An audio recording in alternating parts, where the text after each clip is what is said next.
Renton says that the arc is rigged with 20,000 volts. Let's see what he does. Don't touch it. It's rigged with 20,000 volts. What is it? The arc. The arc. Arcing recursive quantum. That's what they're after. Okay, first of all, he says don't touch it. So is he telling her to touch it? Okay, maybe. I don't know. Maybe that's fine. You can say double negatives. Okay. And then he does this thing where he taps his screwdriver against the arc and then pulls it away, and he gets this electrical arc of this length. And so my question was, or is that a reasonable arc length for 20,000 volts? Okay. So let's do a calculation. Okay. So the question is it a reasonable arc length for 20,000 volts? So first question is, what's the length of the arc? And I got two fists. And the way I did it, I put a picture on the left. Perfect. Yeah. So I drew an arrow, the first arrow, the right arrow, from the tip of the screwdriver to where the electric arc is touching the machine. Yep. And I drew a little midway mark there. I drew it. Yep. I did it. Okay. When I translated those arrows to the left, it actually ended up being about the size of his fist.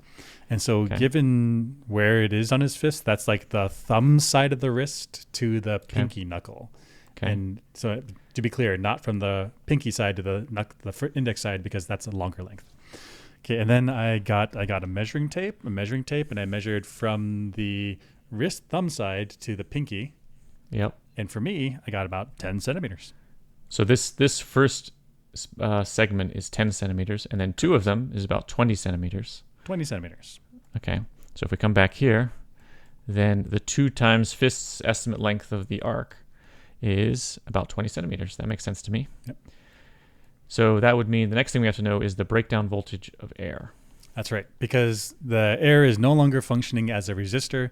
The atoms have broken down. I guess the molecules have broken down. You strip away the electrons, you strip away from the ions, and you get the electric arc. So in air, that is 30,000 volts. 30,000 volts per centimeter, or 30 kilovolts per centimeter, however you want to think of it. Okay. Which means if we have an arc of 20 centimeters and we need this much voltage per centimeter, multiply those two numbers together, we get 600 kilovolts. So this arc from Renton's screwdriver to the machine should have been 600,000 kilovolts, much more than the 20 kilovolts that he quoted. In fact, 20 kilovolts would be less than a centimeter, so a real tiny arc. Real tiny, yeah. However, this isn't a spark that he doesn't hold the screwdriver here, and then the spark spontaneously forms through the air. That's true. He taps it and then pulls it away. It's rigged with 20,000 volts. Tap. What is